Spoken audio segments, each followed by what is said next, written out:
대통령의 외신 브리핑. 감사에 들어온 국제뉴스 정리해드립니다. 문희정 국제정치평론가 전화 연결되어 있습니다. 평론가님 안녕하세요. 네, 안녕하세요. 북대서양조약기구 나토 회의가 끝이 났는데요. 이 회의 네네. 중에 트럼프 대통령과 다른 나라 정상들 간에 약간의 논란이 있어서 관련 뉴스들이 굉장히 많이 나오고 있는 상황인데 어떤 내용인가요?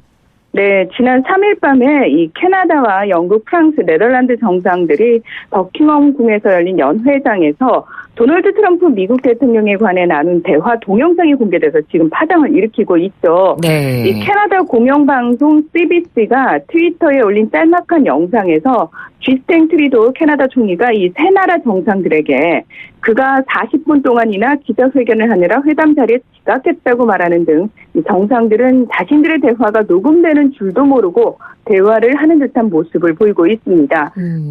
물론 이제 트럼프 대통령이라고 콕 찍어서 얘기하지 않았지만 네. 정황상 누가 들어도 이 트럼프 대통령 얘기구나라고 알 수 있어서 이제 문제가 되는 건데 또 기자들이 짓궂습니다. 트럼프 대통령에게 요 동영상에 대한 얘기를 물어봤어요. 그랬더니 트리도 총리를 향해서 그는 위선적이다라고 말하면서 불편한 심기를 드러냈는데요. 이 나토 정상회의 참석 일정의 마지막 행사로 준비됐던 기자회견 일정도 돌연 취소한 채 귀국길에 올라서 이 트럼프 대통령이 이 부분 때문에 일찍 귀국한 거다 이런 얘기들이 지금 나오고 있습니다. 네. 물론 이 자리에 함께 있었던 보리스 존슨 영국 총리라든지 트리도 총리는 전혀 사실 무근이다. 우리는 다른 얘기를 했다라고 항변을 하고 있는 상황입니다. 네. 그런데 G7 정상회의 때도 그랬고요. 트럼프 대통령이 유독 다른 나라 정상들과 좀 각을 세우는 모습이 자주 보이네요. 그러게요. 아무래도 이제 기자들도 그런 부분을 좀 노리고 대기를 하고 있는 것 같다는 느낌이 드는데 네. 그런 사진이 포착되기도 했죠.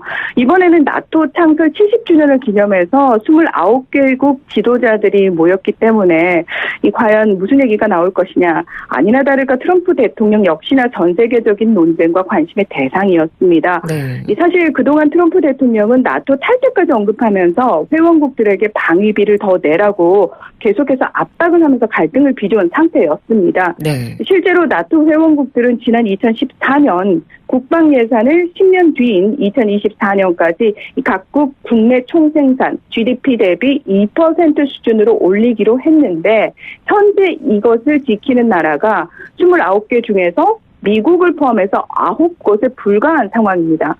이 트럼프 대통령은 또 이 9개국만 따로 식사하는 자리를 만들었습니다. 그러면서 이 2% 규칙을 지키지 않는 나라에 대해서는 무역으로 제동을 걸겠다 이렇게 압박을 한 상태였고요. 네. 이번 이 일련의 논란에 대해서 트럼프 대통령은 귀국길에 아니나 다를까 또 트윗을 올렸습니다.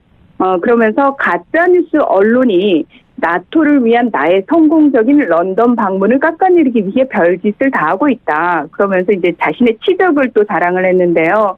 이 방위비로 더 지불하게 했다. 또 그리고 향후 3년 내에 4천억 달러를 내도록 했다. 이런 얘기들을 했습니다. 그러면서 미국이 얻은 거는 오직 깊은 존경뿐이다. 이렇게 올려서 이 부분마저도 사실 비판의 대상이 되고 있습니다. 네. 자, 다음은 홍콩 소식으로 넘어가 보겠습니다. 홍콩의 범민주 진영이 캐리람 행정장관에 대해서 탄핵을 발의했죠.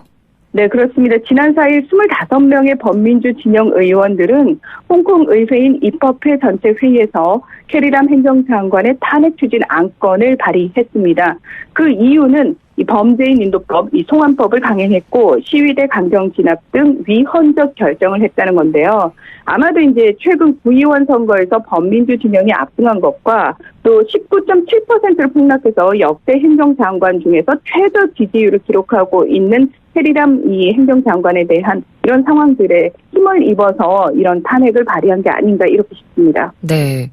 그런데 실제로 탄핵 가능성은 높지 않다던데요? 네, 그렇습니다. 이 홍콩 기본법 79조는 입법회 의원 3분의 2 이상이 탄핵 소추안에 찬성하면 행정장관의 직무를 정지시키도록 규정을 하고 있습니다. 하지만 이 전체 70명인 입법회 의원의 과반을 친중파 의원들이 차지를 하고 있는데요. 네. 그러다 보니까 설사 입법회가 만약에 이 3분의 2 이상으로 찬성으로 탄핵안을 의결을 하더라도 중앙정부의 결과가 보고가 되고요. 결국은 중국 중앙정부가 탄핵 여부를 최종 결정하는 시스템입니다. 그러니까 따라서 아직까지 람 장관에 대한 지지를 표명하고 있는 중국 중앙정부가 탄핵을 결정할 가능성은 거의 없다고 봐야겠죠. 네, 그렇군요. 자, 이번에는 파키스탄으로 가보도록 하겠습니다. 좀 충격적인 소식인데요. 지난 네네. 1년 동안 중국에 팔려간 파키스탄 여성이 무려 600명이 넘네요. 그렇습니다. 이 현지 시각으로 4일 AP통신이 단독 보도한 내용인데요. 네. 2018년부터 지난 4월까지 중국으로 팔려간 파키스탄 여성이 629명에 이르고 이들은 비참한 환경에 노출돼 있다는 겁니다. 그러면서 이 통신은 파키스탄 수사 당국이 임랑칸 총리에게 보낸 중국인 결혼 사기 사건이라는 제목의 보고서를 입수했다면서 이 내용을 이제 공개를 한 건데요. 네. 파키스탄 연방수사국이 올해 6월 출입국 시스템 정보를 활용해서 매매혼, 인신매매를 당한 것으로 보인 여성 629명의 신원과 중국인 남성의 이름 등을 적은 명단을 작성했다고 전했습니다. 이 여성들 대다수 10대고요. 또 가난한 집에서 태어나서 가족들이 이제 돈을 좀 받고 팔아넘긴 것으로 짐작이 되는데 이들이 중국으로 건너간 뒤에는 성적 학대를 포함해서 신체, 언어적 학대를 당하고 때로는 성매매를 강요받기도 한다 이렇게 적혀져 있었습니다. 네, 현대사회에서 이런 일이 아직도 공공연하게 일어난다는 것 자체가 정말 충격적인데 이렇게 파키스탄 여성들이 그러면 중국인 남성에게 팔려가는 이유는 뭔가요? 그냥 단도직입적으로 말씀드리면 중국에 이제 결혼할 여성이 부족하기 때문입니다. 네. 중국은 이 1979년 가구당 자녀를 한 명으로 제한하는 한 자녀 정책을 시행을 했죠. 네네. 그러다가 2015년에 이제 폐지가 되긴 했는데 아무튼 이 35년간 시행되면서 남녀 성비 불균형이 굉장히 심각해졌습니다. 현재는 이 남성이 여성보다 3,400만 명 정도 더 많다고 합니다. 그러니까 3,400명이 아니고요. 3,400만 명이요. 네. 그러니까 그러다 보니까 국제 결혼이 성행을 하고 매매혼까지 이제 나서게 되는 건데 게다가 이 한자녀 정책이 실시될 때 압도적인 남아 선호 사상 때문에 이 여아 낙태와 여자 영아 살해 사건이 많았던 폐해가 이제서야 실질적으로 드러나고 있는 거다 이렇게 볼 수 있습니다. 휴먼 라이트 워치가 이달에 발표한 보고서에 따르면 파키스탄뿐만 아니라 미얀마, 캄보디아, 인도네시아, 라오스, 네팔, 북한, 베트남이 이 잔혹한 인신매매 사업의 대상지가 된 국가들이라고 합니다. 네. 상황이 굉장히 심각해 보이는데 그럼 파키스탄 정부는 어떤 대응을 하고 있는 게 있나요? 이게 정말 안타까운 상황인 게요. 파키스탄에서는 아예 이슈화되지도 않고, 그러니까 언론이 다뤄주지 않습니다. 그리고 파키스탄 내무부와 외무부는 논평도 거부하고 있는 상황입니다. 피통신은 파키스탄이 중국과 우호 관계를 강조하다 보니 수사와 재판이 제대로 이루어지지 않고 있다고 지적했는데요. 심지어 파키스탄 수사 당국은 이 인신매매 네트워크의 수사 중단을 압박당하기도 했고요. 게다가 올해 10월 파키스탄 법원은 인신매매 혐의로 기소된 31명의 중국인에게 무죄를 선고하기도 했습니다. 네. 그 이유가 이 피해 여성들이 이 과정에서 회유와 협박을 받아서 진술을 번복했기 때문이라고 합니다. 인권운동가들은 파키스탄이 중국과 경제협력을 해치고 싶지 않아서 이 신부 인신매매를 눈 감고 있다 이렇게 비판하고 있습니다. 네, 그러니까 자국민의 인권보다는 국익을 더 중요하게 생각한다는 건데 정말 안타까움을 넘어서 굉장히 화가 나는 상황인 것 같습니다. 맞습니다. 네. 다음 소식인데요. 태국에서 정치인들이 샥스핀 만찬을 벌여가지고 논란이 되고 있네요. 네, 2016년에 우리나라에서도 그런 일이 있었죠. 네. 네, 현지 시각으로 3일 저녁 태국 연립정부 소속 정치인들이 상어 지느러미로 만든 샥스핀 수프 만찬을 즐겼다가 지금 여론의 문매를 맞고 있는데요. 이 샥스핀 금지 운동을 벌여온 환경단체 와일드 에이드 타일랜드는 성명을 내고 이번 일은 진행 중인 수많은 캠페인에도 불구하고 이 정부 지도급 인사들이 이 샥스핀 요리의 악 영향을 인식하지 못하고 있음을 보여주는 거다. 굉장히 아니라고 무신령한 태도다. 이렇게 비판을 했습니다. 이 배우인 나와쿤나라 따나도 이 페북을 통해서 당신들이 파티를 열고 싶다면 그렇게 해라. 그러나 상어에게 해를 끼치거나 해양 생태계를 훼손하지 말라면서 비난했습니다. 네. 그러니까 이 샥스핀 자체가 지금 뭐 거래라든지 요리 자체가 금지되어 있는 거 아닌가요?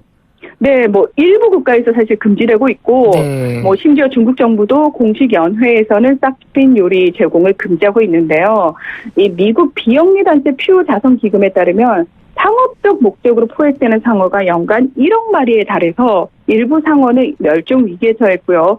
또 이렇게 포식자가 사라진 바다에서는 생태계가 심각한 위험에 처했다 이렇게 분석을 하고 있습니다. 이 샥스핀을 만드는 과정이 굉장히 잔인한데 상어를 잡는 과정이 상당히 잔인합니다. 왜냐하면 상어 자체가 별로 맛이 없는 고기래요. 그래서 지느러미만 잘라내고 다시 바다로 던져버리기 때문에 상어는 아가미 근육이 없어서 계속 헤엄을 쳐서 호흡을 하는데 헤엄을 치지 못하는 상어는 고통 속에 죽어가고요. 그리고 이들이 이제 죽은 다음에 여기서 나오는 암모니아가 굉장히 그 독성이 강하다고 합니다. 그래서 이들 사체로 인한 바다 오염도 심각하고요.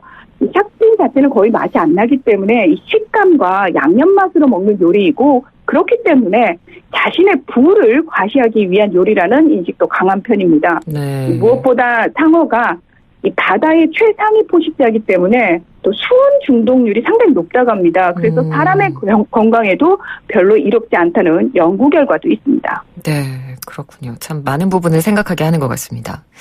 다음 소식은 일본의 우길기와 관련된 내용이네요.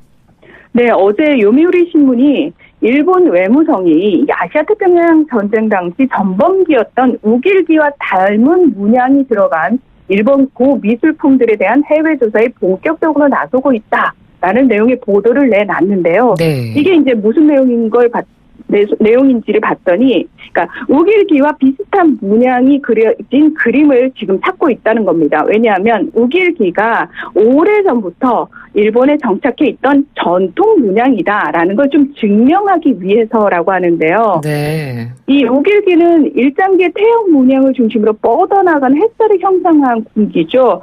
이 1870년부터 육군 군기로 사용이 됐고요. 일본이 아시아 각국을 침략할 때 전면에 내걸리면서 사실상 일본의 군국주의와 제국주의를 상징하는 전범기라고 할 수 있습니다. 네.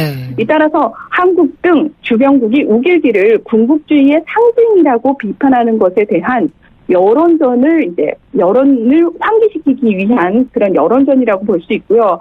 더불어서 이 자신들이 저지른 침략의 역사를 좀 감추고 전쟁의 책임을 회피하려는 의도가 다분한 그런 행위들이다 이렇게 볼 수 있습니다. 네, 참 이런 말씀 드리긴 그렇습니다만 참 별의별 일을 다 하네요. 그러니까요. 네, 상상을 초월하죠. 네, 정말 반성의 태도는 뭐 전혀 없고 계속해서 날이 갈수록 어떻게 이렇게 참 뻔뻔한 행동을 보이고 있는지 상식적으로 전혀 이해가 가지 않는 부분인 것 같습니다. 네, 오늘 소식은 여기까지 들어야겠습니다. 말씀 잘 들었습니다. 고맙습니다. 네, 고맙습니다. 지금까지 문희정 국제정치평론가였습니다.